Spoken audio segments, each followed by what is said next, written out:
never slow up, no I don't take shit. I got no love for the fakeness. If you wanna play tough and wanna hate this, I'll always show up. I don't ever slow up, no I don't take shit. I got no love for the fakeness. If you wanna play tough and wanna hate this, I'll always show up and make a statement. I don't ever slow up, no I don't take shit. I got no love for the fakeness. If you wanna play tough and wanna hate this, I'll always show up and make a statement. Everything. Marc Marquez menyaksikan dari barisan depan pertarungan sengit antara Pecco Bagnaia dan Jorge Martin di awal Grand Prix Malaysia, namun terjatuh membuat dia tidak bisa naik podium. Balapan MotoGP Sepang diawali dengan 3 kali crash dan bendera merah, namun hal itu tidak menyurutkan semangat Jorge Martin yang meski mempertahankan keunggulan, mempertaruhkan kumisnya dengan serangkaian overtake dengan Pecco Bagnaia yang membuat keduanya mencapai batas maksimal. Ketiga, kurang dari setengah detik, adalah Marc Marquez, yang menyaksikan pertarungan dari barisan depan, namun akhirnya membayar mahal untuk masuk, karena terjatuh membuatnya absen dalam perebutan podium. Saya pernah mengalaminya, saya sudah membeli tiket di barisan depan dan saya sudah membayar mahal untuk itu, kata pria asal Gresini itu saat ditanya bagaimana melihat pertarungan dua penantang gelar tersebut. Saya membayarnya dengan jatuh saat mencoba mengikuti mereka, kenyataannya mereka melaju sangat cepat.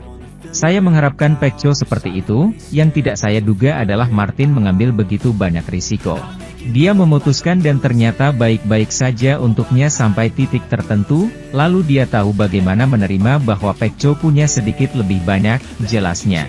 Faktanya adalah ketika saya melihat Martin menyerang dan waktunya berjalan cepat, saya mencoba mengikuti mereka tetapi tidak bisa. Dan kami menjauh dari mereka yang berada di belakang, jadi mereka melaju dengan satu gigi lagi. Selama 3 lap, Pecco dan Jorge telah berpapasan dan berpapasan satu sama lain sekitar 15 kali dan sentuhan dan jatuh mungkin terjadi sekaligus luar biasa, yang akan membuat Marquez memimpin sendirian. Saya tidak berpikir saya bisa memenangkan perlombaan, tapi ya, ada saat ketika saya berpikir, hati-hati itu adalah pertarungan yang adil. Tapi mereka bersentuhan di sini di jalan lurus, tapi ya, mereka melakukan apa yang mereka lakukan. Mereka harus melakukannya, katanya.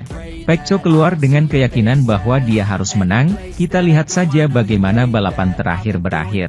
Sementara itu, Maverick Vinales mencapai hasil maksimal di Sepang.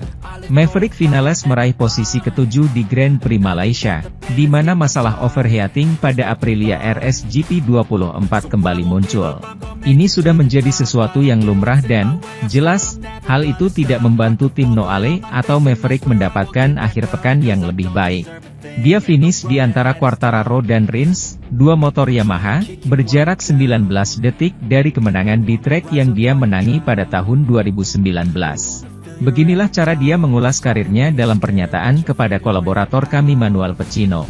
Lebih baik dari yang diharapkan, balapan yang bagus. Jauh dari kepala, tapi balapan yang mantap, sejujurnya. Kami telah melakukan lebih dari yang kami harapkan dengan P7, jadi ini sangat bagus.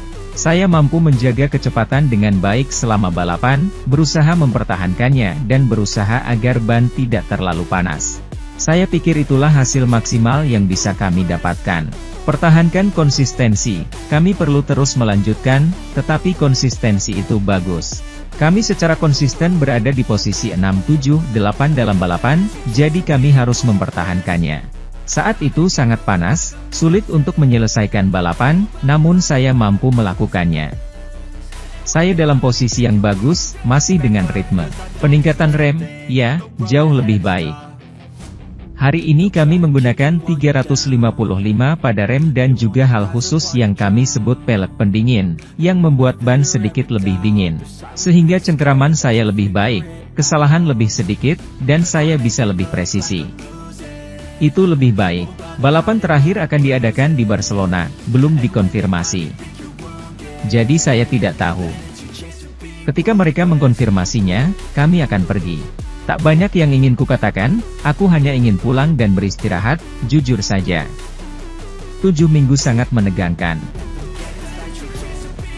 Marc Marquez mengalami awal GP Malaysia di garis depan pertarungan hebat antara Pecco Bagnaia dan Jorge Martin, sebelum terjatuh. Begitu dia kehilangan podium, dia tetap berusaha mengikuti perlombaan untuk menyelesaikannya. Meski melakukan kesalahan saat berada di podium sementara, Marc Marquez tersenyum saat mengakhiri akhir pekannya di Malaysia. Mengungkapkan dengan kata-kata positif penilaiannya terhadap Grand Prix yang tidak terlalu ia harapkan. Di trek yang belum pernah berjalan baik baginya bersama Honda, dia penasaran untuk melihat apa yang akan diizinkan oleh Ducati, tapi tes hari Jumat membuatnya cemberut, tidak terlalu optimis untuk masa depan. Dan kemudian, terbantu oleh pengalaman satu musim bersama sepeda motor Italia dan di dalam timnya, tim Gresini. Ia mampu meningkatkan diri secara pribadi dan mengandalkan perubahan yang dilakukan oleh kepala mekaniknya untuk melihat kemajuan sepeda motornya.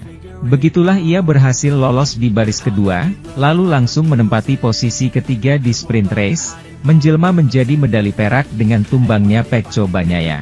Minggu lagi, Marquez memulai dengan sukses dan menempatkan dirinya di belakang pasangan Bagnaia Martin. Hanya sebuah kesalahan, yang tidak dia pahami tetapi terima, menyebabkan dia terjatuh pada lap ke-7. Dia kemudian mengambil setang lagi, untuk secara bertahap naik hierarki dan menempati posisi ke-12 terakhir. Di Thailand, saya mengatakan bahwa saya memahami kejatuhan saya. Hari ini, saya baru saja melewati lintasan lurus dan melihat bahwa Bastianini berjarak 2,5. Jadi saya berkata pada diri sendiri bahwa saya akan mengendalikan gerak maju saya terhadapnya. Saya tidak mengerem lebih lambat atau lebih keras, tetapi saya terjatuh. Kadang-kadang Anda tidak bisa menjelaskannya, tapi saya menerima kesalahan saya, jelas Marquez, yang mengatakan bahwa ia melanjutkan balapannya untuk menghormati timnya. Saya ikut balapan, saya coba finish.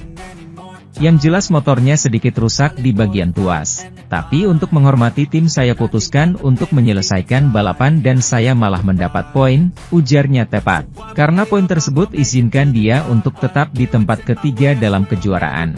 Sementara itu, kemenangannya yang ke-10 musim ini akan dikenang, baik karena statistiknya maupun keindahan performa yang diraihnya. Namun, Pecco Bagnaia tahu itu mungkin belum cukup. Pecco Bagnaia mengandalkan Sepang untuk membantunya menahan Jorge Martin di kejuaraan, dan dia mengakhiri akhir pekan dengan harapannya, di podium teratas. Namun, ia berada dalam posisi yang buruk pada Sabtu malam, setelah kembali terjatuh dalam perlombaan sprint yang memperpanjang keunggulan pembalap Spanyol itu sebanyak 12 poin dan menempatkan juara dunia 2 kali itu dalam posisi yang sekarang sangat sulit. Lawannya mendapatkan match point pertama dan Bagnaia hanya memiliki satu tujuan, memenangkan perlombaan ini untuk mencoba mengusirnya.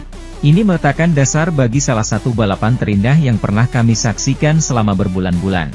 Jarang sekali berlawanan secara langsung, kedua kandidat peraih gelar tersebut menyampaikan duel dengan intensitas luar biasa pada hari Minggu yang sangat istimewa ini. Dengan mengorbankan jumlah overtake yang tak terhitung jumlahnya di 3 lap pertama balapan.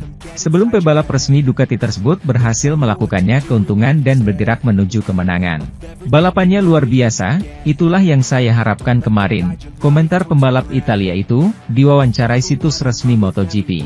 Saya pikir kami memberi orang-orang, di rumah dan di sini, pertunjukan yang hebat. Jorge sangat agresif tetapi kami menjalani pertarungan yang sangat bersih, kami tidak pernah bersentuhan satu sama lain. Saya hanya menunggu momen untuk menyerang berdasarkan kecepatan saya,